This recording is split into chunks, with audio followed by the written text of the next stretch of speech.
Welcome to the channel. The silence inside that courtroom was not just ordinary silence. It was the kind that presses down on your chest, making every breath feel heavier, slower, more deliberate. You could almost hear the ticking of the old clock on the far wall, its rhythm slicing through the air like a reminder that time was running out. For him. Every seat in the gallery was filled, not just with lawyers and journalists, but with faces from the public, people who had once adored this family, people who had tuned in every Sunday night to watch what they believed was the story of unity, love, and strength. Yet now those same fans had come to witness its collapse. Outside, the world was a circus. Flashing cameras blinded anyone brave enough to step through the courthouse doors. Reporters shouted questions into the air, their microphones stretched forward like weapons, ready to capture the first crack in the family's facade. Fans and critics alike chanted, their voices clashing in a storm of chaos that spilled down the street. But here, inside these four walls, the atmosphere was different. Heavier, almost suffocating. At the center of it all sat Kody Brown, not the confident man America once knew, not the smiling patriarch who spun tales of eternal family bonds. No, this man looked smaller somehow. His jaw locked tight, his knuckles white as his fists gripped the armrests of his chair like a man about to drown. Gone was the sparkle in his eye, the grin that once charmed millions. And across from him, united for perhaps the first time in decades, sat Christine, Janelle, and Mary. Women who had once fought each other for affection, for recognition, for survival in a fractured family system. But not today. Today they were no longer rivals. They were allies. Christine leaned forward, hands clasped in her lap, her gaze steady and unflinching, as if daring him to deny the truth he had buried for so long. Beside her, Janelle sat with the quiet strength of someone who had been preparing for this very moment for years, her silence carrying more weight than any outburst ever could. And then there was Mary, her expression carved from decades of loyalty and betrayal, her eyes dark pools of heartbreak and resolve. Together, these three women embodied something Kody had always feared most: unity.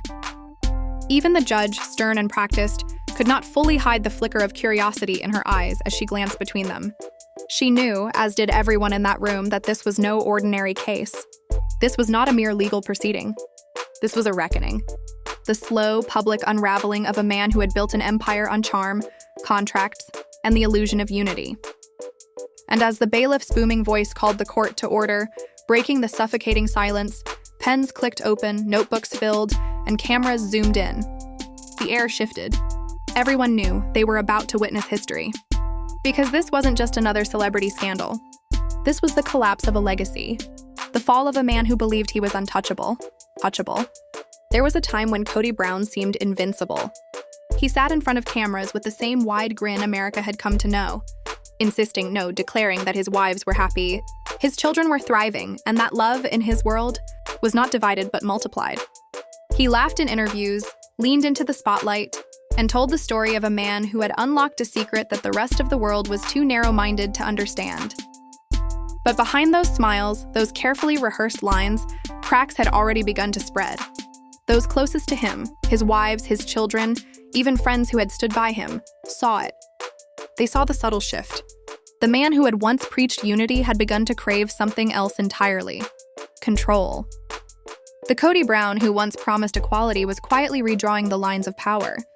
His fame had become a shield, his television persona his armor. But like all armor, it had weak spots. Because when you invite cameras into your home, you cannot choose what the world sees. Yes, they'll see the carefully planned dinners, the family outings, the endless declarations of loyalty. But eventually, they'll see the loneliness, the tears, the silences between words. And season by season, the audience began to notice. Christine's bright smile dimmed, shrinking into something forced. Mary's laughter faded, replaced with long silences and loneliness that needed no explanation. Janelle's independence began to shine through, not because of Kody, but in spite of him. And Robin, she grew more central, more prominent, her presence impossible to ignore. The picture Kody had painted so carefully began to blur. But for him, admitting cracks was never an option. He doubled down. He spoke louder. He smiled bigger. He clung harder to control, even as the walls trembled around him. Everything is fine, he'd insist. Our family is stronger than ever. Yet those words felt like an echo bouncing through a hollow chamber. Because even as he said them, the foundation beneath his empire was shifting. The world saw the rise of Kody Brown on television. But what the cameras didn't fully capture was the slow erosion of trust, the silent unraveling that was already carrying him toward this very courtroom. This wasn't a sudden collapse. It wasn't a single betrayal. It was a fire that started small, a spark of doubt, a whisper of discontent, and spread until it consumed everything he had built. Christine had been the first to act. Practical, kind-hearted, loyal for far too long, she finally asked herself the question no one dared to voice. Why am I staying? Why was she still fighting for scraps of attention, for words of reassurance from a man who had already chosen where his loyalty lay? When she walked away, it was more than a separation. It was a declaration that the patriarch was no longer unquestionable. And then came Janelle. For years, she had been steady, the peacemaker, the one who carried her independence like armor. She endured Kody's rules, his favoritism, his insistence on control. But Christine's courage lit something inside her. Slowly, Janelle's loyalty shifted from him to herself. And when she finally spoke her truth, it wasn't just a personal confession. It was a challenge to the very foundation of Kody's authority. And what of Mary, the first wife? The one who sacrificed her legal marriage for Robin's benefit, convinced it was for the good of the family. Her pain ran deeper than cameras could ever capture. She had been pushed to the sidelines, reduced to a shadow in her own marriage. For years, she clung to hope, believing Kody might one day turn back. But hope can only stretch so far before it snaps. Publicly, Kody admitted there was nothing left between them.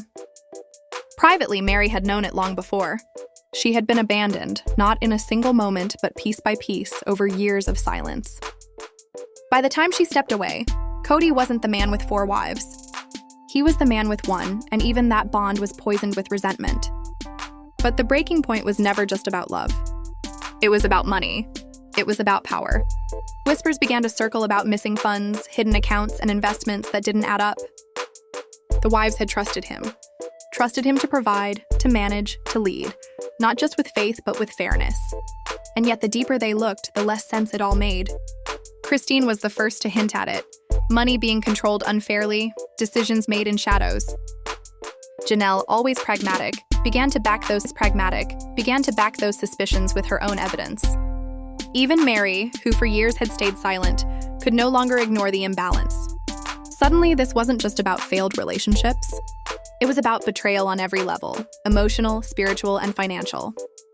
Kody denied it all, of course. He painted himself as the misunderstood victim.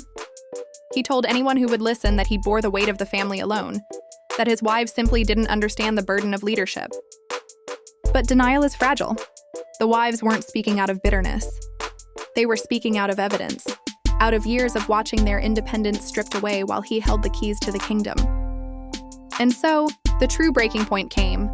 Not with Christine's departure, not with Janelle's defiance, not even with Mary's resignation. It came when all 3 realized that what they had lost wasn't just love, but trust. Trust in the man who had promised to lead them with honesty. Trust in the patriarch who had demanded loyalty while hiding secrets. By 2023, the illusion had shattered. Kody Brown wasn't the leader of a united family anymore. He was the center of a fractured empire, accused of favoritism, secrecy, and manipulation. And the world watched, fascinated, horrified, riveted. This wasn't just reality TV anymore. This was the end of the illusion, the unraveling of a man who had once held everything together. The breaking point wasn't quiet, wasn't hidden behind closed doors. It was loud. It was messy. It was public. And for the first time, the wives stood not as rivals, but as women who refused to be silenced. The courthouse doors creaked open with a sound that seemed louder than it should have been, like a warning bell announcing what was to come. Outside, chaos reigned. Cameras flashed so bright they turned daylight into white fire. Reporters shouted questions, microphones were thrust into every corner, and fans pressed against barricades, desperate to glimpse history as it unfolded. And inside, Kody Brown prepared to face the moment he had spent years pretending would never come. The moment when charm, denial, and excuses would no longer be enough. The reckoning had arrived. What you are about to hear is not just a court case. It is a spectacle, a breaking of illusions, a drama that leapt out of the television screen and into the streets, the courthouse, and the lives of millions who once believed in the legend of the Brown family. Outside the courthouse, the air was alive with division. Some clutched hand-painted signs bearing Kody's name, desperate to defend the image of the man they once admired. Others lifted banners in support of Christine, Janelle, and Mary, chanting their names like heroines of a rebellion long in the making. The courthouse steps became a stage, a theater of loyalty and betrayal. But the moment the heavy doors swung open, the noise outside melted into silence. Inside, the walls rose high and severe, pressing down on everyone who entered. Each footstep echoed like a reminder that history was unfolding in this very place. Lawyers, sharp-eyed and cold, clutched their folders as if they were shields in a battlefield. Reporters hunched over their notepads, pens scratching furiously, knowing that every detail could become tomorrow's headline. And then, the Browns arrived. First came Kody. His chin was tilted high, his jaw set, his hair carefully styled as if he believed presentation could still protect him from the storm. But no amount of grooming could disguise the tension in his shoulders, the hesitation in his eyes. Once his swagger owned the camera. Once he could spin a story with charm and force the world to believe. But this was no television set. Here, there were no edits, no sympathetic producers, no clever framing. In this room, every glance mattered. Every word was a weapon. And then the doors opened again. A hush fell as Christine entered. Not alone, but flanked by Janelle and Mary. The three women who had once been cast as rivals were now walking as allies. Their unity sent a ripple through the crowd. Christine's stride was steady, her eyes fixed forward with the fire of a woman who had found her voice after years of silence. Janelle radiated calm strength, her presence grounded like an unshakable pillar. And Mary, once a shadow in the background, lifted her chin, her eyes sharp with resolve, carrying the quiet fury of someone who had finally broken free. For the first time, the Brown wives stood together, and Kody stood utterly, devastatingly alone. The reporters scribbled faster, their whispers filling the gallery. This was no longer just about property or custody. This was the unraveling of a family that had once been sold as unbreakable, the dismantling of an empire built on the illusion of loyalty, unity, and love. The anticipation was suffocating. People leaned forward, waiting to see who would speak first. The judge entered, her robe flowing like a shadow across the floor. She was known for her sharp, no-nonsense demeanor, but even she paused, recognizing that this was no ordinary case. This was not just about money or contracts or assets. This was about the fall of a man who had made himself into a symbol, and the reckoning of the women who had once stood beneath his rule. "Court is now in session," the bailiff announced, his booming voice slicing through the silence. The gavel struck once, a sound that cracked like thunder. The stage was set. On one side sat Kody, leaning toward his lawyer, whispering frantically, shuffling documents that could not shield him from the weight of truth.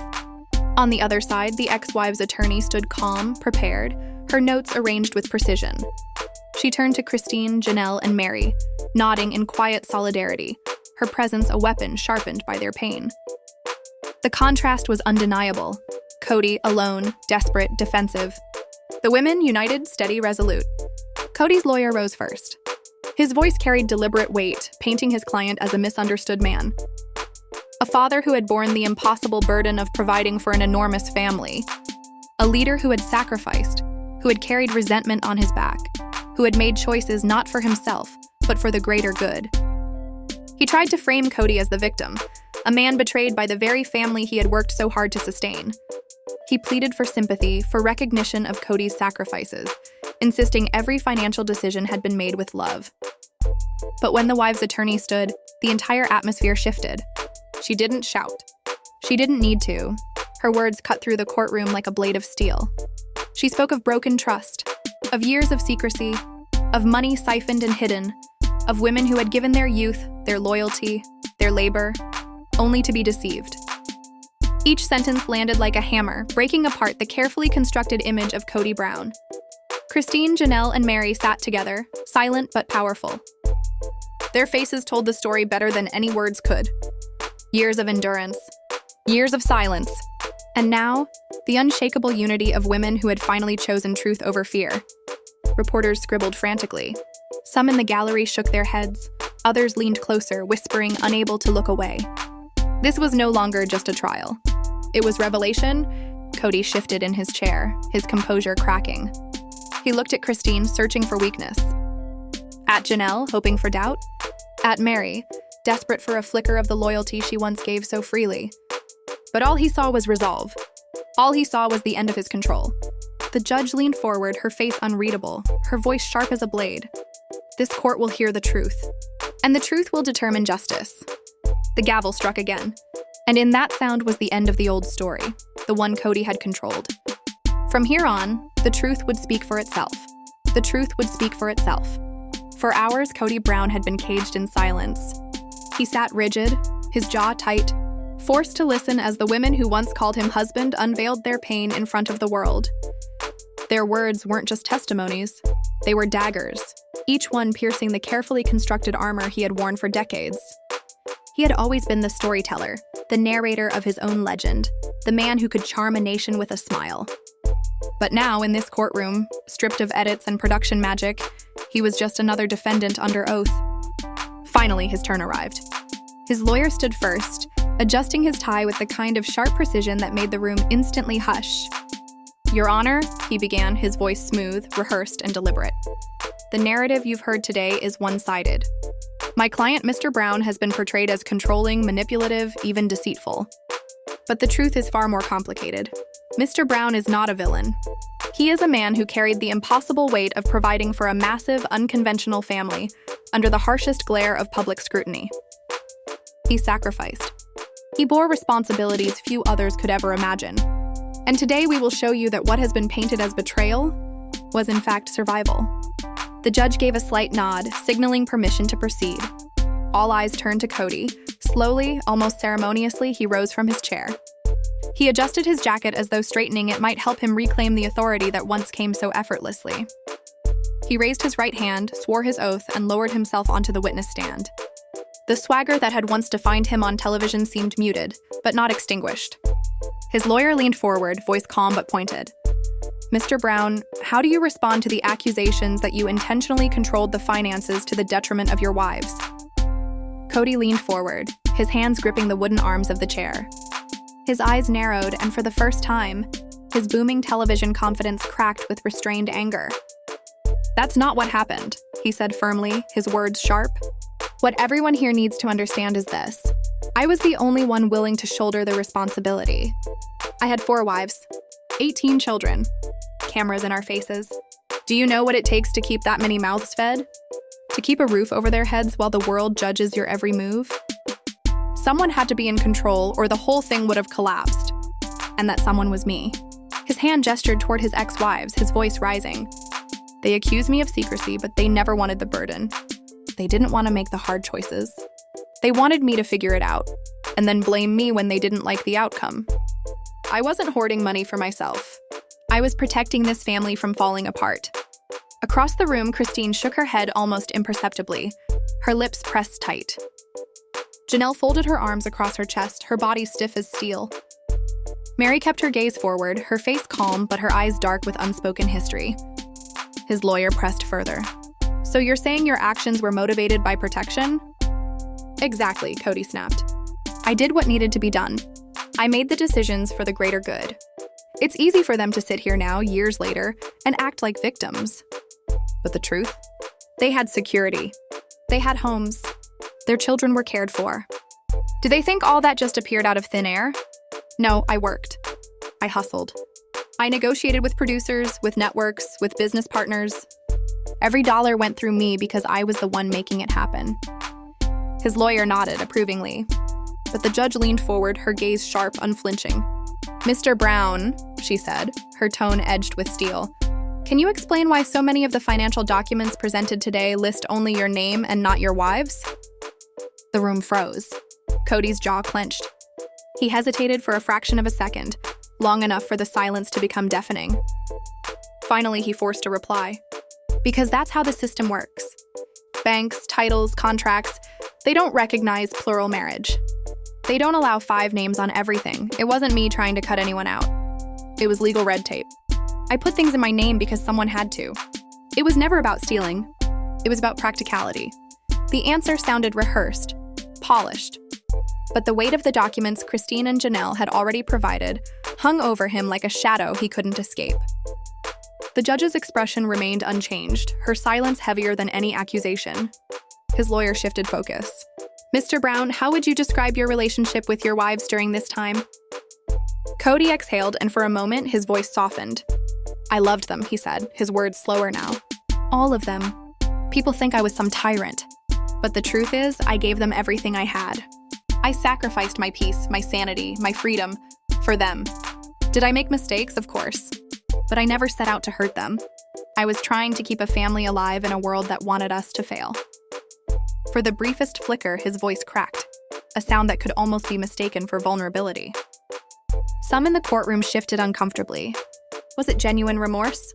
Or a well-timed performance? But like dry wood catching flame, his anger reignited. His hand shot up, finger pointed toward the table of ex-wives. "Let's be honest," he said sharply. "They wanted out. They wanted independence. They wanted control. And now they're twisting the story to make me the monster. They forget the vacations, the homes, the opportunities. All of it came because I fought for that TV show. I put us out there. Without me, none of them would have had that life." His words rang through the room like a strike of thunder. The ex-wives sat in silence, their faces masks of quiet strength. They had heard this before. The fiery defenses, the shifting of blame, the rehearsed martyrdom. But this time was different, because they weren't powerless anymore. They had spoken. They had evidence. And the judge was listening. Kody's testimony continued in waves, swinging wildly between defiance and self-pity.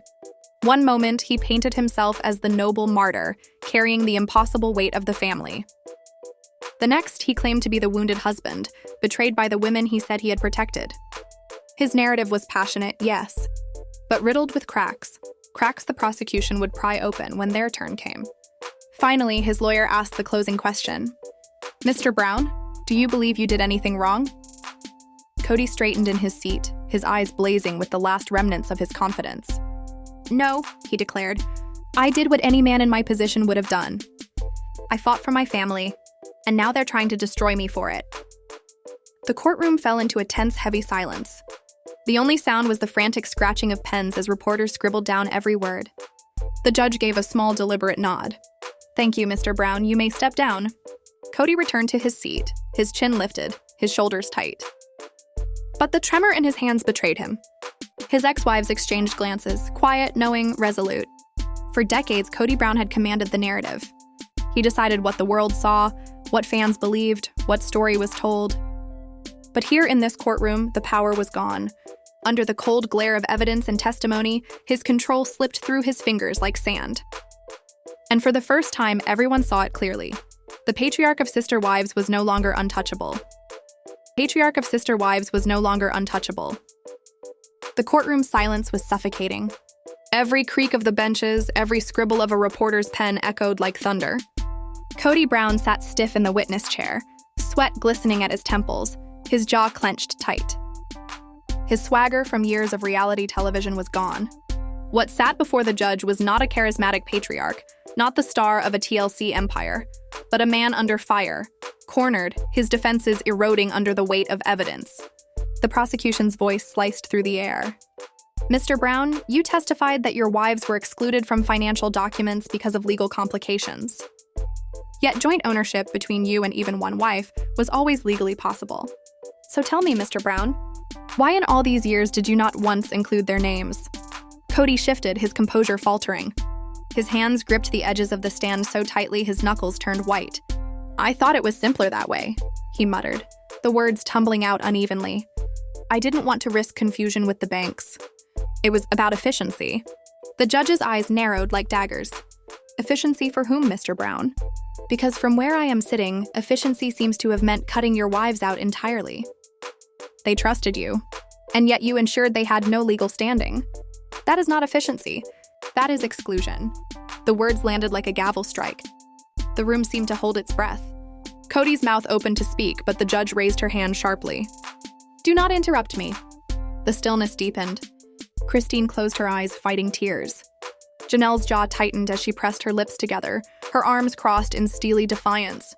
Mary sat motionless, her chin high, her expression unreadable but unyielding. This was not the quiet submission Kody had grown used to. This was a reckoning.